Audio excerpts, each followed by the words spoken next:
அனைவருக்கும் இனிய காலை வணக்கங்கள். ஓம் திருமூலர் திருவடிகள் போற்றி போற்றி. திருமந்திரம் 4ஆம் தந்திரம் 13வது அத்தியாயம் நவா கிரியோகம்.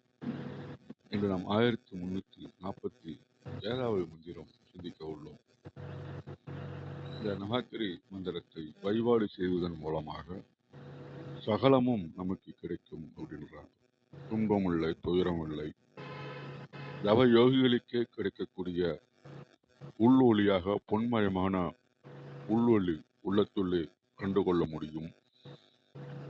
அதோடு இல்லாம பல உயிர்களை நாம் கொலை செய்து மாமிச உணர்வு அறவே தவிர்ப்பதால் நம்முடைய கர்ப்பப்பை வாசம் கிடையாது.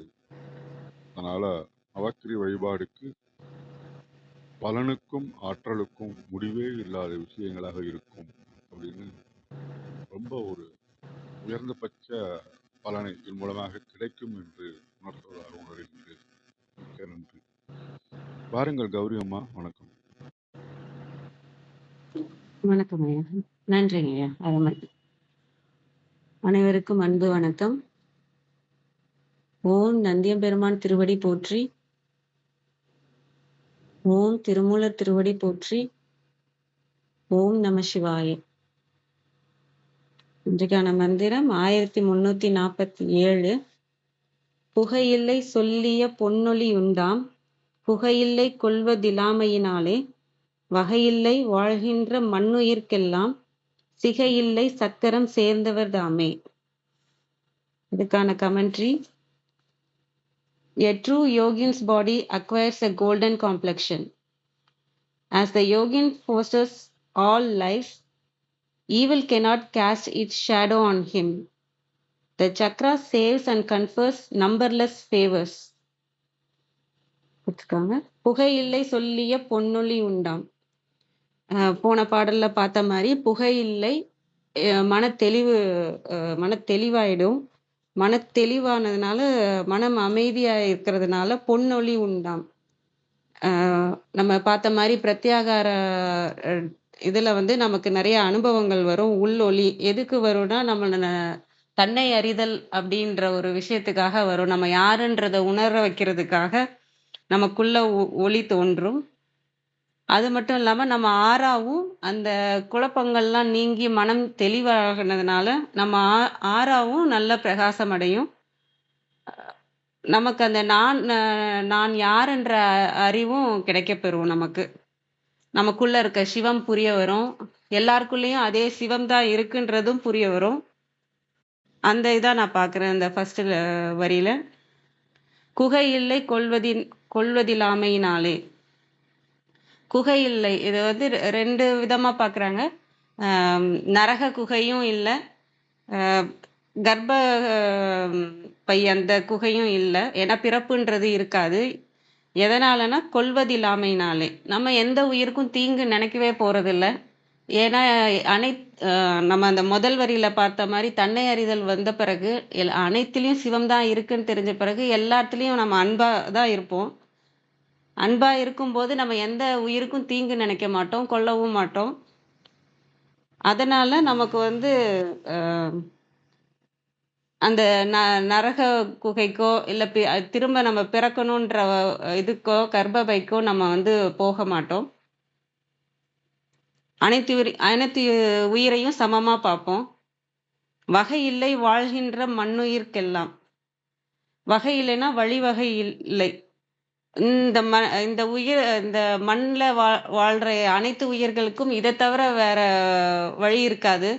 நம்ம முதல் வரியில பார்த்த மாதிரி தன்னை அறிதலும், அனைத்து உயிர்கள் இரண்டாவது வரியில பார்க்குற மாதிரி அனைத்து உயிர்களிடத்திலும் அன்பா இருக்கிறதும், இந்த ரெண்டு விஷயத்த மட்டுமே பிடிச்சா போதும். நமக்கு இதை தாண்டி பெரிய பாதன் கிடையாது.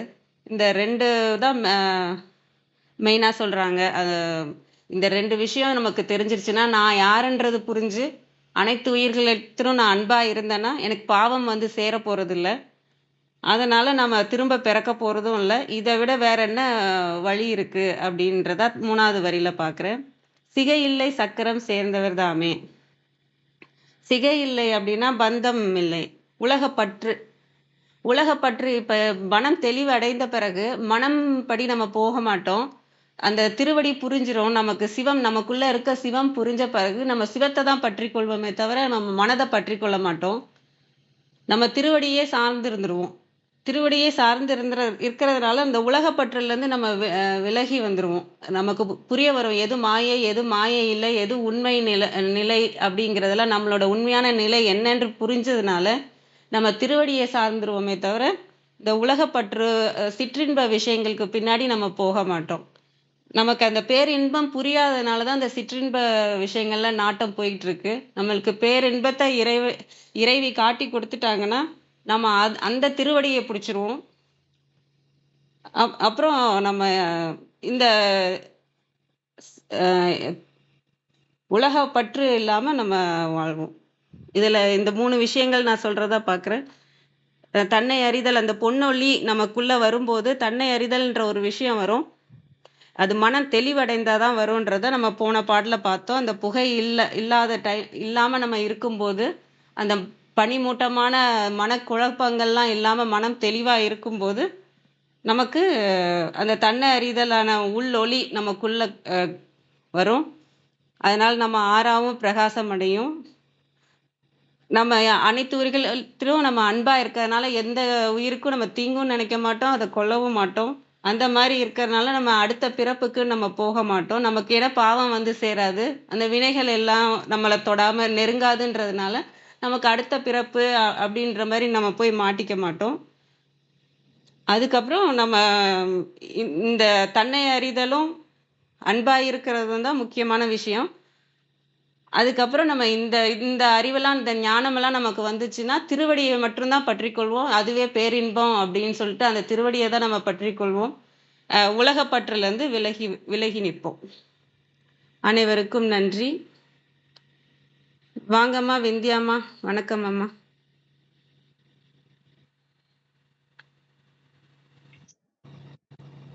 அனைவருக்கும் வணக்கம். ஓம் சிவசக்தி போற்றி, ஓம் திருமூலரே போற்றி. 1347வது திருமந்திரம். புகையில்லை சொல்லிய பொன்னொழி உண்டாம், குகையில்லை கொள்வது இலாமையினாலே, வகையில்லை வாழ்கின்ற மண்ணுயிர்க்கு எல்லாம், சிகையில்லை சக்கரம் சேர்ந்தவர் தாமே. துன்பம் துயரம் இல்லை, தவ யோகிகள் காணுவதாக சொல்லப்படும் உண்மையமான உள் ஒளி உள்ளத்துள்ளே காணக்கூடும். கொலை இல்லை, பிற உயிர்களை அவர்கள் கொல்வதில்லை. எனவே கருப்பை ஆகிய குகையிலே பிறந்து வருந்தும் துன்பம் அவர்களுக்கு இல்லை. உலகில் வாழும் உயிர்களுக்கெல்லாம் வாழ்வில் கடைத்தேற இதைவிட சிறந்த வழி வேறு எதுவும் இல்லை. எனவே நவாகரி சக்கர வழிபாடு செய்பவர்கள் அடையும் பலனுக்கும் ஆற்றலுக்கும் முடிவேதும் இல்லை. புகை இச்சொல்லின் பொருள் துன்பம். குகை என்றால் கருப்பை. வகை நாம் அனைவரும் அறிந்ததே வழி. மண்ணுயிர் உலகத்து உயிர்கள். சிகை முடிவு. கழக வெளியீட்டில் நவாக்கரி சக்கர வழிபாடு உடையவர்களுக்கு புகையாகிய துன்பம் இல்லை. அகத்தவத்தோராகிய யோகிகளுக்கு உண்டாகும் கடவுட்காட்சியாம் பொன்னொழி அகத்தே காணப்படும். அத்தகையோர் கொலையும் புலையும் விடுத்த சிவ நிலையினராதலின் அவர்களுக்கு பிறவி இல்லை. மண்ணுயிரையெல்லாம் வேறுபாடு இல்லாமல் ஒக்க பார்த்து அவர் புரியும் கடவுள் தொண்டினுக்கு முடிவில்லை. சிகைனா முடிவு. அனைவருக்கும் நன்றி, வணக்கம். சிவ சிவ. திருச்சிற்றம்பலம். நன்றிங்க அம்மா. நன்றி. கிருத்திகா அம்மா வந்திருக்காங்களா? எனக்கு தெரியல, வந்த மாதிரி இருந்துச்சு. வாங்க ஐயா. அவன்ட்ட ஒரு இருக்காங்களா பாருங்க. ஆ, இருக்காங்களா பாருங்க. இதோ வராங்க. ஒரு நிமிஷம். நன்றி. வாங்கம்மா கிருத்திகாம்மா. வணக்கம் அம்மா. வணக்கம். அனைவருக்கும் இனிய காலை வணக்கம். இன்றைய மந்திரம் 1347. கௌரிமாவும் சரி, விந்தியாமாவும் சரி, நல்ல விளக்கங்கள் கொடுத்திருக்காங்க, கொடுத்திருக்காங்க. ஆனாலும் என்னுடைய தெளிவுக்காக நான் ஒரு முறை வாசிக்கிறேன். புகையில்லை சொல்லிய பொன்னொழியுண்டாம், புகையில்லை கொள்வதிலாமையினாலே அப்படின்னு சொல்றாரு. அப்புறம் வகையில்லை வாழ்கின்ற மண்ணுயிர்க்கெல்லாம் சிகையில்லை சக்கரம் சேர்ந்தவர் தானே தாமே அப்படின்னு சொல்றாரு. இப்போ நம்ம இது பாக்குறதுக்கு முன்னாடி நம்ம இன்னொரு மந்திரம் இருக்கும், அதுவும் கிட்டத்தட்ட இதே மாதிரியான ஒரு பயன் சொல்லக்கூடிய ஒரு மந்திரமா இருக்கும். ஏன்னா அப்போ சொல்லியிருப்பாரு 39ல 1339ல பகையில்லை கௌமுதல் ஐயது ஈரா நகையில்லை சக்கரம் நன்றறிவாருக்கு மிகையில்லை சொல்லிய பல்லுருவெல்லாம் வகையில்லையாக வணங்கிடந்தானே அப்படின்னு சொல்லுவாரு. நான் உண்மையிலே அந்த மந்திரத்தை தான் எடுத்து வச்சுட்டு உட்காந்துருந்தேன் இன்னைக்கு. அப்போ இது அதுல பார்த்தோம் நம்ம, தட் வாஸ் அல்டிமேட் அப்படின்னு நம்ம பார்த்தோம். அப்போ அதே மாதிரி இங்கேயும் புகை இல்லை அப்படின்னா என்ன, எது புகை அப்படின்னு நம்ம நேற்றுக்கே பார்த்துட்டோம். நம்மை சூழக்கூடிய அந்த அஞ்ஞானம் என்ற மாய மயக்கம் இல்லை. அப்ப அது எவ்வளவு பெரிய விஷயம். அது விளையிடுச்சுன்னா என்னெல்லாம் கிடைக்கும் அப்படின்னு சொல்றாரு. புகை இல்லை அப்படின்னா கௌரிமா ரொம்ப அழகா சொன்னாங்க, விந்தியாமாவும். புகை என்பது இந்த கர்ப்ப குகை, அதாவது தாயினுடைய வயிற்றில் இருக்கக்கூடிய அந்த அந்த காலம், அந்த இடம், கர்ப்பப்பைன்னு சொல்றோம் இல்லையா, அதுதான் அந்த இடத்துல நம்ம மீன் பண்றது. புகை இல்லை அப்படின்றாரு. ஆனா அந்த அடுத்தாப்புல கொள்வதில்லாமையினாலே அப்படின்னு ஒரு வார்த்தை சொல்றாரு. அது என்னன்னு நம்ம பார்க்க வேண்டியிருக்கு. அப்புறம் வகையில்லை வாழ்கின்ற மண்ணுயிர்க்கெல்லாம் சிகையில்லை அப்படின்றாரு. அப்போ அது என்ன வகை இல்லைன்னா நமக்கு தெரியும், அவனுக்கு செய்யறதுக்கு வகை இல்லை அப்படின்னா there was no ability. வகைனா அது அந்த மாதிரி ஒரு பொருள் நம்ம எடுத்துக்கலாம். அப்போ அது என்ன வகை இல்லை அப்படின்னா வேற வழி இல்லை அப்படிங்கிற மாதிரியான ஒரு பொருள். வாழ்கின்ற மண்ணுயிர்க்கெல்லாம் அப்படின்றாங்க. தென் சிகை இல்லை சக்கரம் சேர்ந்தவர் தாமே அப்படின்றாங்க. சிகைன்னா முடிவு, அதுவும் ஓகே. சக்கரம் சேர்ந்தவர்களுக்கு முடிவு இல்லை அப்படின்னா என்ன அர்த்தம், அதுவும் நம்ம கேட்க வேண்டியிருக்கு. ஏன்னா முன்னாடி புகை இல்லைன்னு சொல்லிட்டாரு. அப்போ பிறந்தவர்கள் இறப்பதில்லையா, முடிவுனா என்ன அர்த்தம், அவர்கள் இறப்பதில்லையா, அப்போ சாகா வரம் பற்றி பேசுறாங்களா அப்படிங்கிற ஒரு கேள்வி நமக்குள்ள வரணும். சோ இந்த முதல் 2 வரிகள் ரொம்ப எளிமையானது. புகையில்லை சொல்லிய பொன்னொழியுண்டாம். அப்ப இந்த இடம் ரொம்ப தெளிவா இருக்கு. ஞானமான அந்த ஒளி வந்துடுச்சுன்னா அஜ்ஞானமாகின்ற அந்த கரும்புகை இல்லை. அது அப்ப என்ன பண்ணும், உள்ள இருக்கக்கூடிய அனைத்தும் தொலங்கக்கூடியதாக அமையும். ஓகேங்களா. அப்புறம் அடுத்த வார்த்தையில சொல்றாங்க குகை இல்லை அப்படின்றாரு. அப்போ என்ன ஆயிடுச்சு அப்படின்னாக்க இந்த பிறவி இல்லை, மீண்டும் மீண்டும் பிறக்கக்கூடிய அந்த பிறவி இல்லை, அதான் குகை இல்லை அப்படின்றார். ஆனா அதுக்கு ஒரு வார்த்தை சொல்றாரு கொல்வதில்லாமையினாலே அப்படின்னா அது என்ன அர்த்தம், அது எப்படி கொல்லாமை பத்தி இந்த இடத்துல எங்க சொல்லியிருக்காரு, எதனால திடீர்னு கொல்லாமை அப்படின்னு பேசுறோம் அப்படின்னு நம்ம பார்க்கணும். இதற்கு முன்னாடி இருக்கக்கூடிய மந்திரங்கள்ல நம்ம பார்த்தோம்னாக்க கொல்லாமை பத்தின எந்த ஒரு இதுவும் வராது. ஆனா என்ன வந்திருக்கும் அப்படின்னாக்க எந்த ஒரு குறிப்பும் இருக்காது. ஆனா என்ன வந்திருக்கும் அப்படின்னாக்க எல்லோரோடும் அன்பு செலுத்தக்கூடியதாக, அதாவது நம்ம அந்த அவர்களுடைய வருத்தத்தை தீர்க்கக்கூடிய நிலையில நம்மால இருக்க முடியும் அப்படிங்கிற ஒரு வார்த்தை வந்திருக்கும். ஆஹ் அது எந்த மந்திரம்னு எனக்கு உடனே ஞாபகம் இல்ல. ஆஹ் அதனால எரிந்திடும் வையத்து இடறிவை காணில் அப்படின்னு சொல்றாரு இல்லையா, போன மந்திரம் இல்லையா? ஆமா, எரிந்திடும் வையத்து இடறிவை காணில். அப்போ அந்த இடத்துல நம்மளோட மாத்திரம் இல்ல, மற்றவர்களுடைய துயரையும் தீர்க்கக்கூடிய ஒரு தன்மை நம்மை அடையும். அப்போ மற்றவர்களுக்கு உதவி செய்யக்கூடிய ஒரு தன்மை அந்த மாதிரி இருக்கக்கூடியது. அப்போ அதுக்கும் கொல்லாமையினாலே அப்படின்னா என்ன அர்த்தம் அப்படின்னாக்க, அப்போ நம்ம எந்த ஒரு உயிரினத்தையும் துன்புறுத்தாதது, அதுதான் கொல்லாமை அப்படின்னு நம்ம எடுத்துக்கலாம். அப்போ அப்படி இல்லைங்கிறதுனால பிறவி இல்லை. அப்புறம் வகை இல்லை வாழ்கின்ற மண்ணுயிர்க்கெல்லாம் சிகை இல்லை அப்படின்றாரு. அப்போ எது வகை இல்லை? இந்த உயிர் எடுத்துட்டாலே நம்ம எந்த இடத்துக்கெல்லாம் வந்துருவோம் அப்படின்னாக்க, ஏதோ ஒரு கட்டத்துல இந்த கொல்லாமை செய்துடுவோம். கொல்லுதல் இருக்கும். நம்ம நினைக்கிறோம் ஏதோ இந்த உயிரை கத்தி எடுத்து கொல்றதுதான் கொல்லுதல் அப்படின்னு நம்ம நினைக்கிறோம். அப்படி இல்ல அது. அதே மாதிரி நம்ம மனசு தெரிஞ்சு தெரியாம கூட யாரையாவது காயப்படுத்துவோம், அதுவும் கொல்லுதல் தான். கத்தி எடுத்து கொன்னாலும் கொல்லுதல் தான்.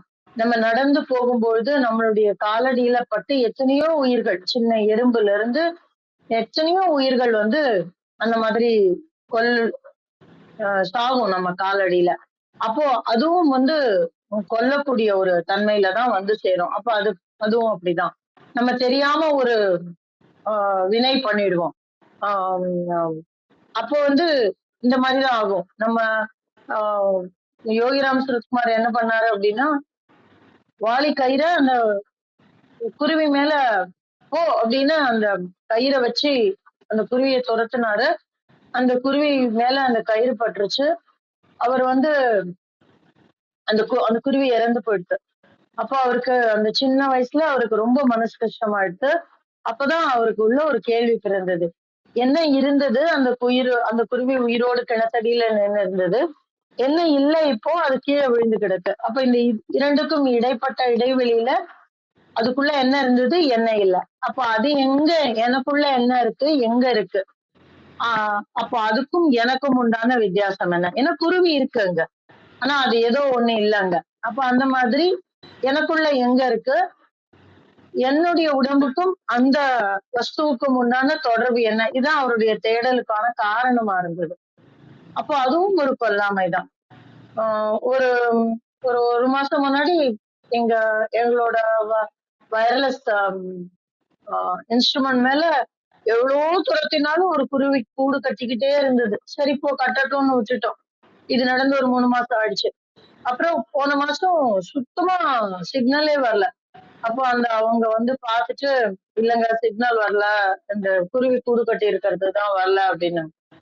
சரி அப்படின்னு சொல்லிட்டு நாங்க என்ன சொன்னோம், சரி அப்ப அந்த கூட குருவி எல்லாம் விரட்டிட்டு குருவி கூட அகலாம அப்படியே அலுங்காம எடுத்து ஒரு மூங்கில் கூட மாதிரி ஒண்ணு பக்கத்துல வச்சு, ஒரு வலைக்கூடை அதை வச்சு அதுல தூக்கி வச்சுட்டோம். அப்கோர்ஸ் அந்த குருவி அதுக்கப்புறம் அந்த கூடைக்கு வரவே இல்லை. வச்சுட்டோமேன்னு கவலை இருந்தது. சரி அதெல்லாம் முடிஞ்சிருச்சு.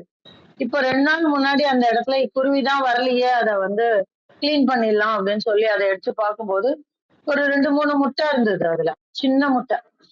ரொம்ப மனசு கஷ்டமா போயிடுது. ஐயோ தெரியாம பண்ணிட்டோம் இந்த மாதிரி. இந்த முட்டை ஒருவேளை குருவி அடைக்காத்திருந்தா அந்த அடைக்காக்குமான்னு தெரியல எனக்கு குருவி. ஆனா பொறிச்சிருக்கும். அது பொறிக்கிறதுக்கு உண்டான சூழ்நிலை வாய்ப்பு இருக்கும். அப்படி பொறிக்காம இப்படி முட்டையாவே விழுந்துருச்சு அப்படின்னு ரொம்ப மனசு கஷ்டமா இருந்தது. இதுவும் ஒரு வகையில கொல்லாமைதான். அப்ப நம்ம இந்த பிறவின்னு வந்துட்டாலே நமக்குள்ள அந்த அந்த நம்மளுடைய செயல்ல அந்த கொல்லக்கூடிய தன்மை இருக்கும் ஏதோ ஒரு விதத்துல. செடியில இருந்து பூவை பறிக்கிறது கூட, இல்ல காய பறிக்கிறது கூட ஒரு கொல்லக்கூடிய தன்மையில தான் வரும். கொல்லுதல் அப்படிங்கிற ஒரு செயல்ல தான் வரும். அப்போ பிறவி இல்லைனாலே இது இல்லை. அததான் சொல்றாரு, குகை இல்லை அப்படிங்கிறதுக்கு முதல்ல அததான் சொல்றாரு. அப்போ அந்த மூல பொருள் முடிஞ்சிடுறது. அப்புறம் பகை இல்லை வாழ்கின்ற மண்ணுயிர்க்கெல்லாம் சிகை இல்லை அப்படின்னு நம்ம பாத்துக்கலாம். அப்ப இந்த வகை இல்லைக்கு என்ன பொருள்? அப்போ வாழ்கின்ற மண்ணுயிர்க்கெல்லாம் சிகை இல்லை. அப்போ யூ பிறவி வந்துட்டேதான் இருக்கு, எல்லாருக்கும் வந்துகிட்டு இருக்கு. அப்போ நம்ம எந்த மாதிரியான ஒரு பிறவி எடுப்போம், இல்ல பிறவி எடுக்க தேவலாம் அப்படின்னாக்க, நம்ம எல்லாருக்கும் முடிவு வந்துகிட்டே இருக்கும்.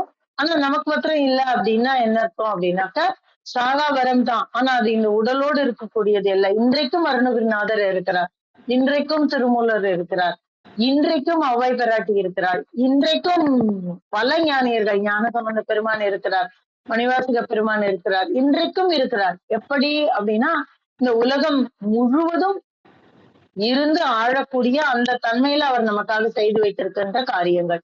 அப்ப அதுதான் அந்த சாகா வரம் அப்படிங்கிறது. அப்போ அந்த பிறவியில, அதாவது இந்த முடிவு ஏற்படக்கூடிய ஒரு பிறவி இல்லாமல் அந்த அந்த வகைக்கு போகாம இப்படி காலம் காலமாக வாழுகின்ற தன்மைக்கு அவர் வாழ்வார். நம்ம போயிடுவோம். யார் போவாங்க அப்படின்னா சக்கரம் சார்ந்தவர் தாமே அப்படின்னும் புரிஞ்சுக்கலாம். இதுல என்ன வித்தியாசம் அப்படின்னு நீங்க கேட்கலாம். ஒரு சின்ன வித்தியாசம் தான். நம்ம எல்லாம் பிறப்போம், மீண்டும் மீண்டும் வந்துகிட்டே இருப்போம். ஆனா அவங்க என்றைக்குமே இந்த உலகில் வாழக்கூடியவர்களாக, நிலை பெற்றவர்களாக அவர்கள் வாழ்கிறார்கள். அத்தகைய நிலைக்கு நாம் சாகா வரம் பெற்றவர்களாக நாம் மாறிவிடுவோம் அப்படிங்கிற வகைக்கு நம்ம போயிடுவோம் அப்படிங்கறதுதான் இந்த மந்திரத்தோட ஒரு பொருள். அப்ப இந்த இடத்துல மெயினா பிறப்பு இல்ல அப்படிங்கிற ஒரு விஷயத்த மீண்டும் மீண்டும் அவர் நமக்கு சொல்லி தருகிறார். அதான் நான் புரிஞ்சுக்கிட்டது. அப்போ அத்தகைய இந்த ஸ்ரீவித்யாவை எப்பவுமே இருபிறப்பாளர்கள்னு தான் சொல்லுவாங்க. நம்ம வாழ்க்கையில நிறைய இருபிறப்பு வரும். இந்த ஒரு துவிதன் அப்படின்னு சொல்லுவாங்க. அதாவது இந்த காரியம் பிறந்து இந்த காரியம் நடந்துட்டாலே இதுதான். பெண்களை பொறுத்த வரைக்கும் ஒரு குழந்தை பிறந்துட்டாலே அது இருபிறப்புலதான், மறுபிறப்புன்னு தான் நம்ம சொல்லுவோம். அதுக்கு என்ன காரணம் அப்படிங்கிறது நம்ம உடல் கூறுபடி நம்மளுடைய தனஞ்சயன் மேலே செல்லக்கூடிய இப்ப இருக்கக்கூடிய நான் இந்த இதெல்லாம் சொல்ல வரல. ஆபரேஷன்ல வழியில வர குழந்தைங்க எல்லாம் பத்தி பேசலாம். நான் சொல்றது அந்த முன்னாடி பிறப்பு இயற்கை முறையில குழந்தை பிறக்கக்கூடிய அந்த தன்மையில நம்மளுடைய தனஞ்சயன் மேலே சென்று மீண்டும் கருவுக்கு திரும்பும். அதுதான் அந்த தன்மை. அப்போ நம்ம மறுபிறப்பு தான். அப்போ அந்த மாதிரி இந்த இடத்துல ஸ்ரீவித்யாவை அறிந்து கொண்டாலே, அந்த சக்கரத்தை அறிந்து கொண்டாலே, அதை பிரயோகம் அந்த வணங்கக்கூடிய அந்த முறைக்குள் அந்த சாதகத்திற்குள் சென்று விட்டாலே நமக்கு இருபிறப்பு, அந்த மறுபிறப்பு முடிஞ்சிரும் அப்படிங்கிறதுதான் கணக்கு. ஒரு அற்புதமான மந்திரம், ஒரு அஷூரன்ஸ் இருக்கு இந்த மந்திரத்துல. அதை உங்களோடு பகிர் கிடைத்த அந்த காலவேளைக்கு நன்றி சொல்லி என்னுடைய பகிர்தலை முடித்துக் கொள்கிறேன். நன்றி. நன்றிங்கம்மா. அற்புதமான விளக்கம் கொடுத்தீங்கம்மா. நல்லா இருந்துச்சு. நன்றிங்கம்மா. வாங்க ஐயா பிரணவன் ஐயா. வணக்கம் ஐயா. வணக்கம். இதுல என்னன்னா, இந்த பொன்னொழி உண்டாகும் அப்படின்னு சொல்றது மனசு, புகை அப்படிங்கிறது ஆசை. இது எங்க தெரியும் அப்படின்னா, மனச மருந்தாக்கலாம். என்ன மருந்து அப்படின்னா, நோய் தீர்க்கக்கூடிய மருந்து. என்ன நோய்? ஆசை. அது என்ன அப்படின்னா, போதும் என்ற மனமே பொன் செய்யும் மருந்து அப்படின்னு சொல்லுவாங்க. அந்த போதும் வேணும் அப்படின்னாதான் தப்பு. போதும் அப்படின்னா அது மிகச்சரி. அந்த போதும்னு நினைக்கிறோம் பாருங்க, இதுக்கு மேல வேணாம் அப்படின்னு நினைக்கிறோம்ல, அதுதான் நம்ம மனசை பொன்னாக ஆக்கும் அப்படிங்கிறது. ஆசைதான் புகை. அது அந்த ஒண்ணு. ரெண்டாவது, இந்த குகை இல்லை கொல்வது இல்லாமை அப்படின்னா அதுக்கு ஒரு அர்த்தம் என்னன்னு கேட்டீங்கன்னா, மகாபாரத போர்ல முதல் நாளே தர்மன் அர்ஜுனனை சொல்வாரு, நம்ம நம்ம சைடு ரொம்ப தோத்துக்கிட்டே இருக்குது, உன்னோட காண்டீபத்தால என்ன பிரயோஜனம் அப்படின்னு சொல்லிடுவாரு. அப்ப அர்ஜுனன் தூங்கிட்டு இருப்பாரு. பகல்ல சில நேரம் ரொம்ப களைப்பா படுத்தா தூக்கம் வரும்ல, அது மாதிரி. அப்போன்னா அர்ஜுனன் என்ன பண்ணுவான், தர்மனை கொல்றதுக்கு போவான். ஏன்னா என்னோட காண்டீபத்தை யாரு வந்து கேவலப்படுத்தினாலும் அவங்கள நான் உசுரோட விடமாட்டேன் அப்படின்னு சத்தியம் பண்ணியிருக்கேன். அதனால தர்மனை கொல்றதுக்கு போவான், அண்ணனை கொல்றதுக்கு போவான்.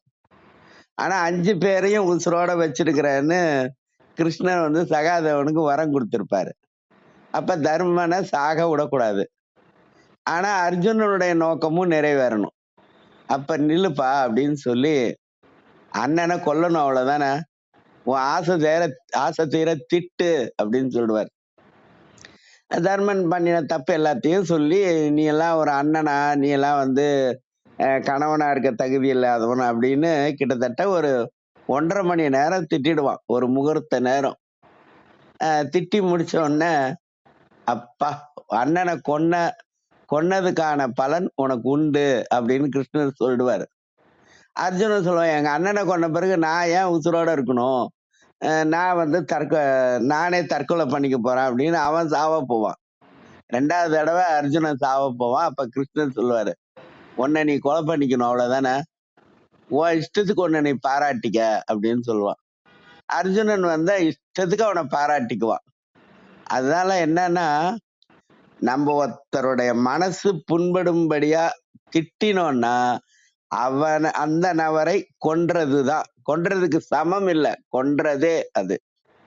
2வது, நம்மளே புகழ்ந்துகிட்டோம்னா அது தற்கொலை பண்ணினதுக்கு சமம், தற்கொலை பண்ணினதே.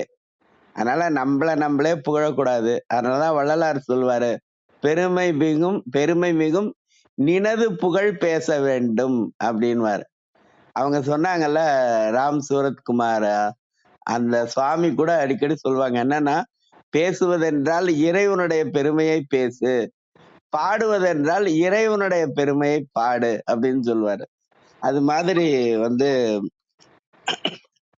நம்ம வந்து கொல்றது அப்படின்னா நம்ம வார்த்தையால கொல்றது கூட இருக்கு. அது அந்த மாதிரி விஷயம் பண்ணக்கூடாது அப்படிங்கிறது தான்.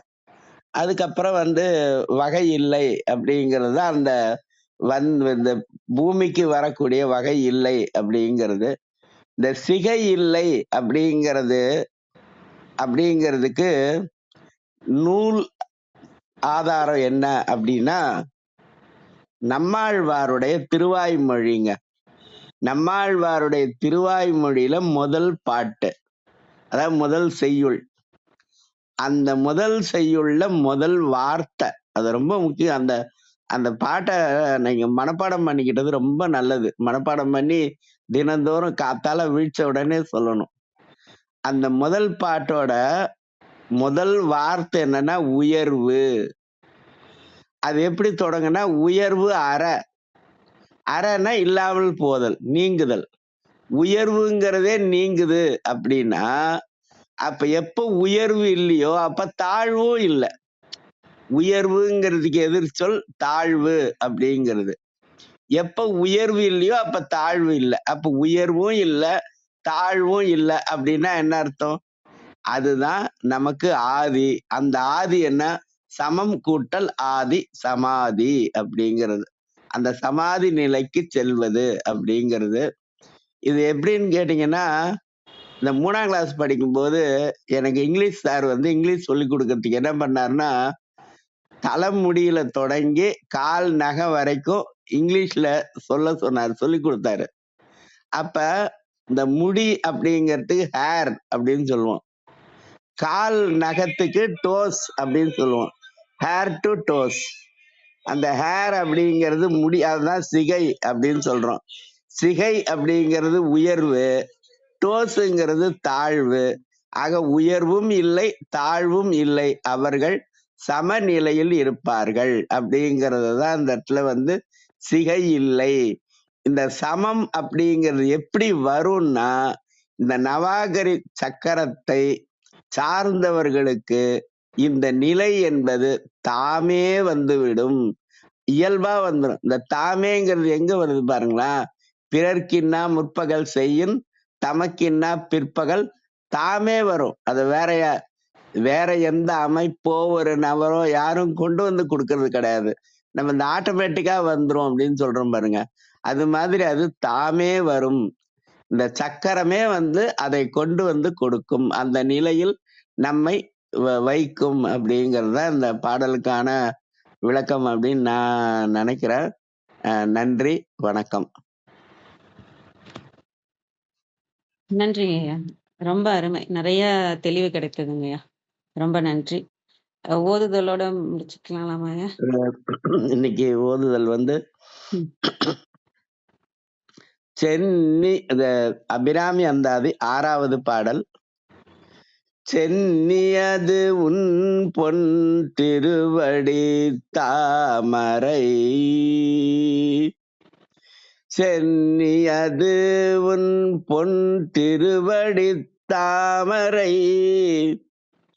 சிந்தையுள்ளே மன்னியது உன் திருமந்திரம்,